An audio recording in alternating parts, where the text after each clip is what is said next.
Bonjour à tous, chers passionnés d'immobilier et de finance, ici Immobilier Web 3.0 à votre service. Donc aujourd'hui, on va essayer de continuer de déterminer le marché immobilier suivant l'offre et la demande. Donc, je vous avais promis que j'allais faire certains tests, donc et voilà, donc allez, on commence. Première des choses, qu'est-ce qu'on va faire? On va aller tout simplement sur Google et on va aller inscrire le mot APCIQ, qui est l'Association professionnelle des courtiers immobiliers du Québec. Donc, c'est la gracieuseté des courtiers. C'est un outil super pratique qu'on m'a suggéré d'utiliser il y a quelques années, puis que j'utilise depuis quelques années maintenant, puis c'est super pratique.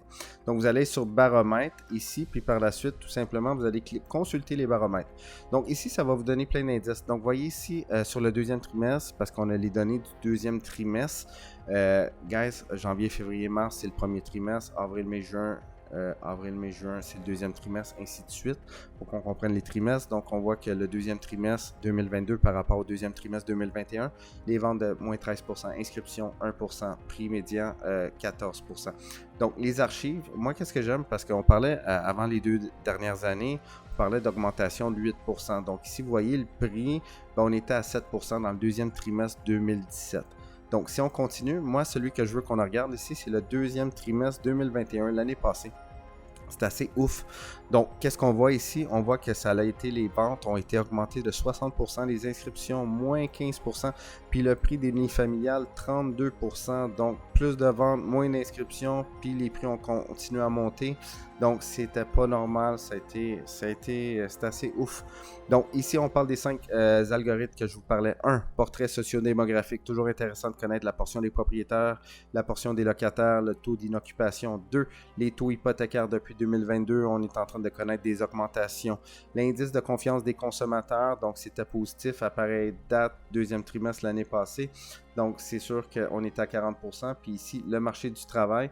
Bien important de réaliser qu'avec le marché du travail, qu'est-ce qu'il faut réaliser? C'est que oui, il y a une pénurie de main-d'œuvre, mais tout va être porté à une transformation quand on voit que présentement, si on prend en considération on prend la robotisation, l'automatisation et l'intelligence artificielle. Donc, il va y avoir un gros game changer dans le travail, dans les emplois, à cause de justement la robotisation, automatisation et l'intelligence artificielle. Donc, on fera une autre capsule là-dessus. Puis, on parle des mises en chantier aussi. Donc, l'année passée, deuxième trimestre, c'était quand même très positif. Si on regarde vraiment peut-être le premier trimestre, c'était pas la même chose. On a commencé à avoir une perte de confiance. Puis ici, on a vraiment perdu une perte de nombre de chantiers en construction. Donc, je vous invite à aller regarder ça. Ça va vous donner vraiment des bonnes idées. Ça va vous donner vraiment. Puis vous allez pouvoir voir, moi, qu'est-ce que j'aime regarder vite fait, c'est qu'ici, vous avez tout le marché. Ben, tu sais, mettons, si on regarde sur, mettons, la région métropolitaine de Montréal ou l'île de Montréal, ben, moi, je passe souvent avec mes clients, je dis, check les plex, mettons, puis regarde le prix médian, les 5 dernières années, 58% d'augmentation. C'est ouf. C'est assez... c'est du lourd, là, tu sais. Fait que si là, on peut comprendre un peu mieux le marché, mais il y a aussi qu'est-ce qui se rajoute présentement, c'est que là, on est rendu avec la Banque du Canada, avec une inflation mesurée, là ici au mois de mai, elle est à 7,7. Moi, je pense que ça va continuer à augmenter parce qu'ils ont imprimé trop d'argent. Puis si on regarde ça, mettons, là, j'ai tiré l'élastique ici là, jusqu'à 1996. Ceux qui sont là en 96, en montant, n'ont jamais connu ce cycle-là là, qu'on est en train de vivre. Donc, vous voyez, c'était toujours dans le même corridor. Mais ici, on a commencé à connaître l'augmentation. Ici, quoi? À partir de, mettons, on peut dire mars-avril 2021, l'année passée, là. Puis ça l'a augmenté non-stop, ça l'a jamais arrêté. Donc, si on regarde ici maintenant, les taux directeurs, ben lui, il aurait pu l'augmenter en 2021 aussi, il aurait pu l'augmenter ici, mais ils n'ont rien fait, il ne s'est rien passé. Puis là, en 2022, ils mettent des augmentations qui sont vraiment intenses, qui sont vraiment comme, c'est du lourd, là, tu sais, fait que c'est sûr que c'est pas normal.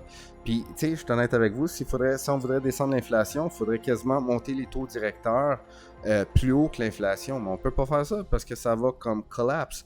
L'économie va s'écrouler. Donc, si on regarde les statistiques ici aussi, donc quelque chose qui est quand même assez alarmant. Donc, on regarde l'euro. L'euro versus le US dollar, ça a toujours été comme... L'euro valait plus cher que le US dollar, que l'argent américain. Puis là, présentement, si on arrive ici sur l'augmentation la parité. Donc, on est arrivé avec une parité Ici, désolé, c'est un de mes robots qui a starté. Donc, comme je vous disais, c'est même plus des femmes de ménage, c'est des robots. Mon adjointe a été pesée sur le piton off. Donc, ici, on arrive sur le 1 pour... Donc, 1$ canadien, c'est 1$ européen équivalent à 1$ américain. On n'a jamais vu ça. Donc, c'est sûr que c'est extrêmement alarmant tout ça. Et si on regarde aussi, il y a un autre algorithme maintenant qu'il faut comprendre. Ben là, c'est sûr que si on arrive avec une économie mondiale multipolaire, parce que, mettons, la Chine deviendrait la première puissance économique. Donc, qu'est-ce que ça va faire? Ça va faire que, vu que les Américains, le monde n'achèteront plus avec le dollar américain, ben, l'économie américaine va s'écrouler, mais elle va s'écrouler comme du jamais vu. Puis nous, les partenaires canadiens, qu'on est partenaires directs numéro 1 avec les Américains, ben notre économie va s'écrouler parce que qu'est-ce qu'il faut faire attention, c'est que notre économie canadienne est basée en gros sur l'immobilier. Donc, c'est sûr que l'immobilier doit rester fort, mais si l'économie américaine s'écroule, puis là, on arrive avec vraiment comme une économie mondiale multipolaire. Puis en plus, qu'est-ce qui serait le fun de voir, c'est des blockchains avec une décentralisation.